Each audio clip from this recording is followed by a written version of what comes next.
Nu, labas rytas. Mes esame jau Santiago, kaip Eglis sako, Meblės rajone. Mueblės. Tu žinai, kad atėjai į didelį miestą, jeigu jau praeini ir yra mueblės, tai yra baldai. Tai va, einam tais priemiesčiais, tai mums liko gal 3 kilometrai su pusė kokia gal. Šiaip yra antiek bimbam, žinai, aš negaliu paaiškinti. Visko šitam kely buvo, bet šita trajektorija, aš negaliu patikėti. Aš prieš kokį, nežinau, 900 metrų čiut neapsiverkiau, dabar tokia laiminga su, žodžiu, yra žiauriai gerai. Tai va, jo šiandien kalbėjome, kaip mes iš tikrųjų į pramogas jau dabar pasileidom. Dabar tik laukiam. Kai vakar viena parašė iš Olandijos, sakė, ateikit greičiau, čia tai vien laimingi piligrimai. Sako, nežinau kaip apibūdinti tą jausmą, only happy pilgrims. Tik laimingi piligrimai čia yra, žinai. Nes tikrai kažkaip šiandien irgi šnekėjom, valgėm tokioj, kaip valgykla, ten gali visko pasiimti, ko nori. Kontinentinius pusryčius valgėm šiandien. Tai visko prisikrovėm. Ir viena moteris sako, are you pilgrims? Sakau, jo. Bet sėdėjom ant skersvėjo ir tėčiui sakau, šiaip, tai žiauriai esu jautri skersvėjui. Dabar buvo bim-bam tiesiog. Nes visą mėnesį nueini, pavyzdžiui, dušą, yra toks pošiltis vanduo ir tikrai yra skersvėjis. Ir tu po 15 dienos priėmė, kad tokia yra realybė. Tiesiog kitaip nebus. Ir staiga ištiko stebuklas. Jo, vakar duše karštas vanduo, jis yra neribotas ir jokio skersvėjo. Monte de Gozo. Jeigu kam nors reikia į Santiago, tai važiuokite į Monte de Gozo pernakvoti vienai nakčiai už 15 eurų. Jo, Vaiva, linkėjimai tau, nes Vaiva pasakė šitą vietą. Sakė, kad labai gerai. Vaiva, ačiū, buvo labai gerai. Jo, tikrai. Ir užsiprašėm apatinės lovos, tai 4 lovų kambarį, 2 aukštas. Tai davė tas apatinės, kas eisi tas viršutinės, kaip tuščias angaras. Šiaip, jeigu to piko metu, tai turėtų ten, neįsivaizduoju koks jausmas, bet dabar tai buvo labai mažai žmonių, palyginus kiek daug ten gali gyventi. Jo. Tai labai cool. Rekomenduojam tokiu laiku eiti. Jo. Tokiu laiku eiti. Nes kaip nuo Sarijos prasidėjo žmonės, jų nebuvo ten žiauriai daug, bet jų tikrai buvo, didelis kiekis prisijungė.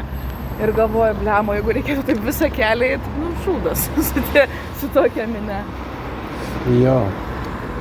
Vasara tai tikrai yra sudėtinga. Čia manau, kad čia dabar, kur mes eitume, tai būtų tiesiog demonstracija. O dabar mes esame vieni. Aš apsisukau ir atgal ir pirmin nematau jokių kuprinių. Jo. O pas mane parodyk. Štai kaip mes einame. Oi, palauk. Štai. Eina Lietuva. Va tai. Ir dar, tėti, palauk, parodyk, va štai šiti dalykai. Visą mėnesį jie buvo apsikutojo ir šiandien užsideginom. Tai va. Pasiruošėm Santiagoj. Ir dar vienas dalykas. Šiandien labai įdomiai šnekėjom apie tai. Tėtis užsidėjo tokias, išeiginės, tarkim, sakykim, kelnes, o aš išeiginį megztinį. Kurią susidėdavo albergėse visada. Jo.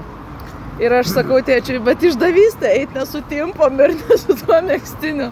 Sakau, vdruk mus pasmilkys, tai ant kiek nesąžininga smilkyt megztinį, kuris niekada nesuprakaitavo. Ir mes apsirengėm tuos nunešiotus, nudrengtus rūbus. Palauk, tuoj parodysiu tėčiui.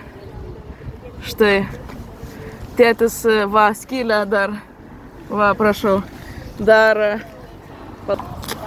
mano megztinis nudriskės. Žodžiu, tai apsirengėm tuos, kur...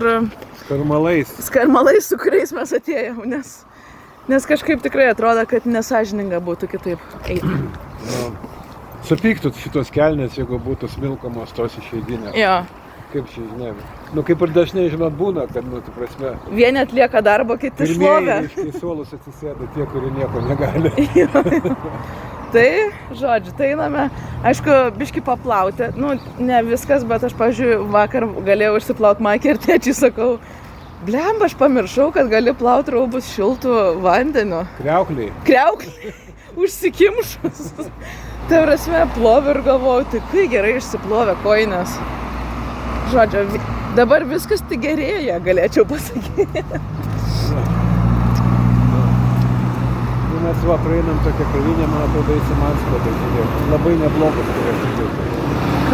Kaminante, Nantė. kuris Bet uždarytas. Ai, uždarytas. Dar yra toks dalykas, eisim į katedrą, ten nuverksim posmą arba apsidžiaugsim, nežinia. Paskui yra toks piligrimų... Ai, veikia. O, tuoj pabaigsiu.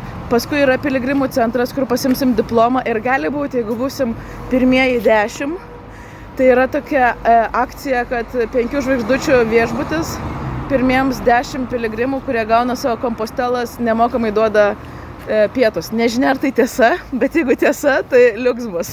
Tai va. Jo. Tiesa. Buon camino kol kas.